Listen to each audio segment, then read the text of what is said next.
ട്രാക്കിലൂടെയുള്ള വൈദ്യുതി സംവിധാനം വഴിയാണ് ദുബായ് ട്രാം ഓടുന്നത്. എന്നാൽ മുകൾ ഭാഗം വഴി വൈദ്യുതി സ്വീകരിക്കാനുള്ള സംവിധാനവും ദുബായ് ട്രാമിനുണ്ട് എന്നതാണ് യാഥാർത്ഥ്യം. ഡിപ്പോകളിൽ ട്രാം ഇത്തരത്തിലാണ് വൈദ്യുതി സ്വീകരിക്കുന്നത്.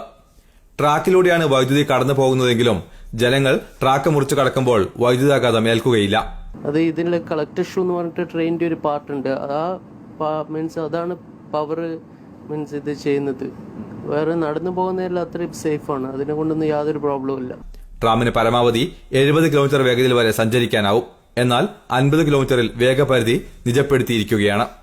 ജംഗ്ഷനുകളിലും മറ്റും 20 കിലോമീറ്റർ വേഗതയിലാണ് സഞ്ചാരം. നിശ്ചിത വേഗപരിധിയിലും കൂടിയാൽ ഓട്ടോമാറ്റിക്കായി ബ്രേക്ക് സംവിധാനം പ്രവർത്തിക്കും. സൂപ്പർവൈസ്ഡ് വെഹിക്കിൾ കൺട്രോൾ മുഖേനയാണ് ഇത് സാധ്യമാക്കുന്നത്. ഡെഡ്മാൻ ഐസൊലേഷൻ സ്വിച്ച് എന്ന സംവിധാനവും ദുബായ് ട്രാമിലുണ്ട്. ഓരോ 3 സെക്കൻഡിലും ഒരു പ്രാവശ്യമെങ്കിലും ഡ്രൈവർ ഈ ബട്ടൺ അമർത്തുകയും റിലീസ് ചെയ്യുകയും വേണം.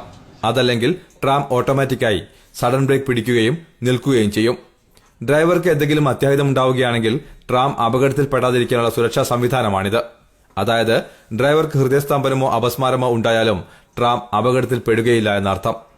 Faisal bin Ahmed, Asianet news, Dubai.